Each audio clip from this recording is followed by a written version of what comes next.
Ini Oppo Reno 16 Pro 5G, varian rata kanan dari Reno 16 series.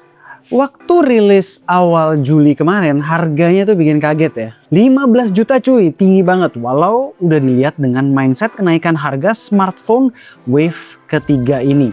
Kalau kalian nggak paham soal wave kenaikan harga ini, cek IG K2 Gadgets. Udah pernah gue jelasin di situ. Tapi kayak yang udah-udah, harga di marketplace sama counter itu jarang nempel di harga resmi. Apalagi kalau udah lewat sebulan dari rilis. Dan sekarang, gue punya temen baru aja japri gue.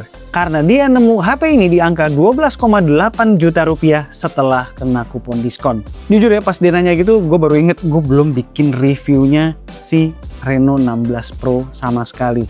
Dan review ini gue bakal bikin pakai kacamata harga 12 jutaan, bukan harga resminya, karena itu adalah harga yang beneran lo bisa bayar.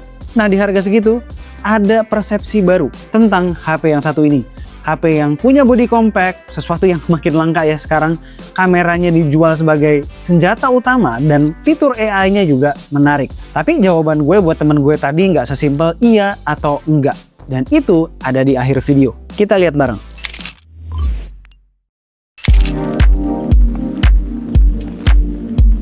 Ini dia jualan utama HP ini, sesuatu yang makin langka di 2026. Ini HP compact. Di tengah semua HP yang makin gede, makin berat, Reno 16 Pro ini muat di satu tangan. Masuk kantong celana juga gampang. Enak juga dipakai sambil rebahan. HP gede memang puas ya buat nonton, tapi nggak semua orang suka akrobat jari tiap kali pakai HP.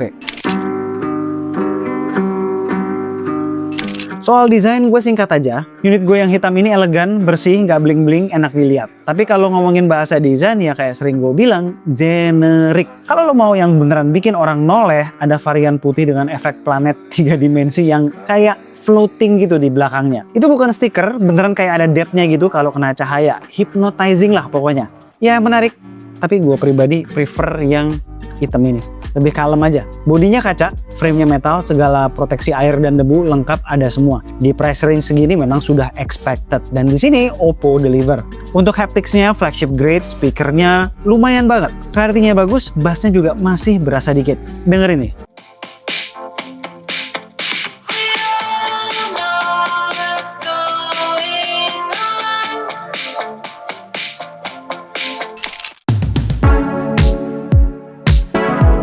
Layarnya enak dilihat, warnanya tergolong akurat, nyaman di mata, scrolling di UI juga mulus banget, animasinya nggak stuttering, dan untuk refresh rate-nya 144 Hz, lebih tinggi dari standar HP kebanyakan sekarang. Dan di game yang mendukung itu berasa bedanya. Di luar siang bolong pun masih kebaca jelas ya, secara brightness, buat nonton dan sosmed nggak ada keluhan.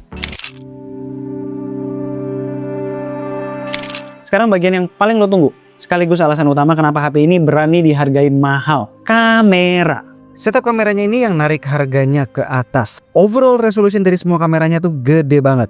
Tapi itu kan sekedar angka. Hasilnya gimana?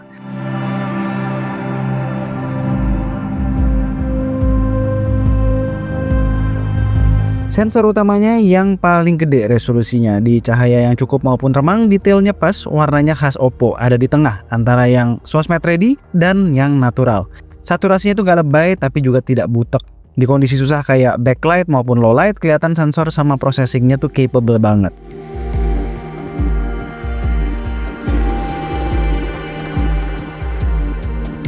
Ultra wide-nya juga bukan kaleng-kaleng ya, di kelas real flagship pun masih ada yang pakai resolusi jauh lebih kecil.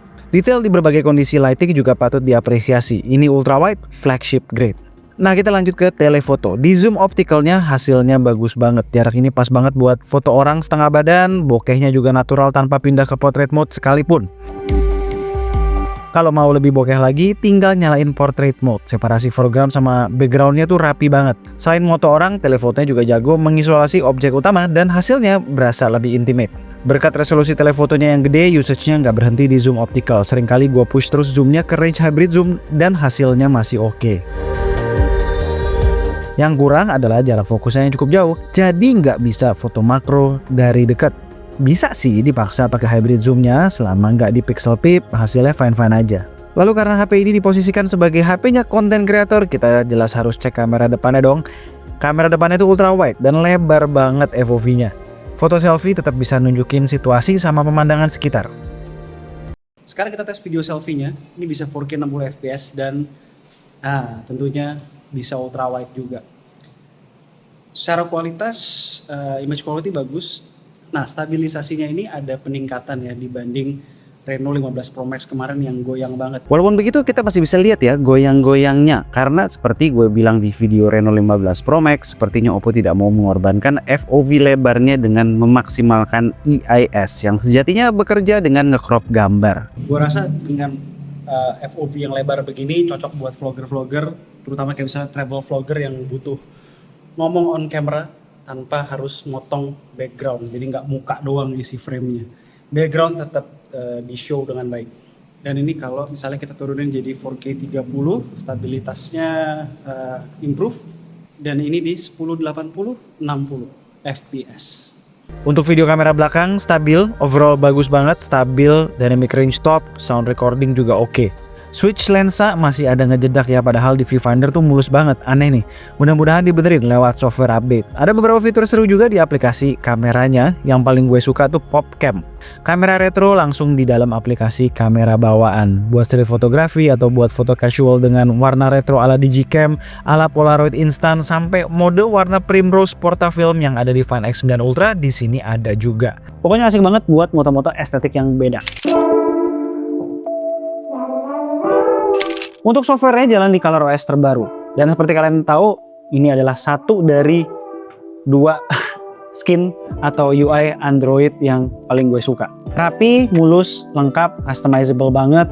Soal janji update, Oppo janjiin 5 kali major Android update dan 6 tahun security patch. Terus ada tombol fisik AI di sisi kiri HP. Soal tombol ini udah gue bahas panjang di video-video Find Series, bisa tonton video-video sebelumnya.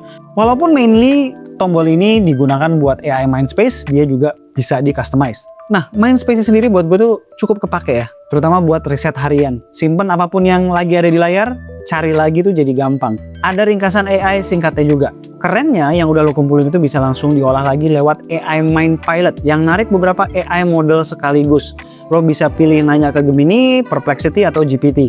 Atau semua sekaligus. Jadi bisa compare jawaban dari 3 model AI. Nice. Kita move on ke dalemannya, jeroannya. Dan di sini kita ketemu kompromi paling gede. Di harga rilisnya, chipset inilah yang bikin gue paling down. SoC-nya Dimensity 8550 Super. RAM-nya 12GB, storage cuma 256GB. Tapi kalau temen gue beli seharga 12 jutaan, ceritanya beda. Komprominya jadi lebih mudah. Buat harian, buka aplikasi, multitasking, sosmed, mulus, lancar, gak ada lemot. Gue tes pakai seperti biasa 2 game yang ringan sama yang berat. Yang ringan pakai Mobile Legends. Kerennya di HP-HP Oppo yang layarnya udah refresh rate tinggi, opsi frame rate paling tinggi di settingan ultra tuh langsung kebuka ya. Main sejam di ruangan non AC malam-malam, 3 rank match, suhunya adem gila. Yang perlu di note, gue sempat main total tuh 2 jam pada saat itu, dan di jam kedua gue observasi batas suhu untuk throttlingnya ternyata cukup dini ya, di 39 derajat baru deh dia turun FPS-nya ke 90 FPS. Nah untuk tes yang berat, Wuthering Waves, dia bertahan di kisaran 60 FPS sampai menit ke 10, setelah itu throttling ke 40 FPS dan suhunya ada di sekitar 41 derajat. Cukup wajar apalagi kalau dibandingkan dengan Xiaomi 17T yang pakai SoC mirip, lalu overall lebih panas serta lebih cepat dan dalam throttlingnya. Baterainya nih, juara. Baterai 6700 mAh-nya dengan tes ala K2J, screen on time-nya tembus kurang lebih 8 jam. Ngecasnya juga termasuk kenceng ya, support hingga 80 watt. Dari kosong sampai full, kurang lebih sejam. Nah, yang menurut gue kurang oke dari overall jeroannya itu adalah di storage-nya. Di sebuah content creator tool kayak begini, ini perlu jadi pertimbangan. Kalau lo lagi trip dan banyak footage foto, apalagi video, lo bakal sering mindahin data. Apalagi kalau lo juga kayak gue, install game juga di HP ini. Dan nyimpen lagu offline juga. Bayangin aja, pasti bakalan cepet banget fullnya. Bahkan ketika kalian membeli HP ini di harga 12 jutaan, itu perlu jadi catatan. Oke, kita balik ke pertanyaan temen gue tadi. Intinya gini, gue sebenarnya suka banget Oppo Reno 16 Pro 5G ini. All-rounder, bodinya compact, kameranya di atas ekspektasi kelasnya, layarnya enak, baterainya juara, softwarenya rapi plus janji update yang cukup panjang. Kalau dinilai banyak A plus dengan sedikit B di beberapa hal. Kalau harus beli di harga SRP tetap aja berat ya. Nah tapi kalau dapat good deal dan HP ini bisa teman gue dapetin di 12,8 juta, itu ceritanya berubah. Semua kompromi tadi, chipset yang gak rata kanan, storage yang cuma satu opsi, jadi jauh lebih gampang diterima. Dan keep in mind ini masih dalam konteks harga HP naik semua. Gara-gara krisis RAM sama dolar yang lagi perkasa. Yang gue jawab ke temen gue adalah 12,8 oke, tapi sebenarnya kalau masih bisa nunggu lagi sebentar, tunggu. Karena ntar lagi 88 tuh tanggal kembar kan biasanya promonya gokil ya, apalagi 88 angka hoki ya nggak? Itu feeling gue di marketplace diskonnya bakalan lebih seru. Feeling gue kayaknya bisa dapat di kurang lebih 12 juta tuh. Itu saran gue ke dia. Kalau 12 juta sih ya lagi-lagi semua HP mahal dapat HP begini 12 juta worth it banget. Guys, kalau kalian suka dengan video barusan, jangan lupa di like, terus share ke temen yang emang lagi nyari smartphone baru atau gadget-gadget terkini. Dan jangan lupa pastinya subscribe. Terus buat kalian yang udah subscribe, jangan lupa juga nyalain tuh loncengnya, dibikin all. Supaya kalau kita ngeluarin video baru, kalian langsung kena notifnya. Jangan lupa abis kalian like, klik hype up juga biar video kami bisa ditonton orang yang lebih banyak. Itu akan sangat-sangat membantu K2G. Thanks guys. Alright, sekian aja video singkat dari gue kali ini. Gue Alessa and this is K2G. Tunggu racun-racun kami berikutnya. Ciao.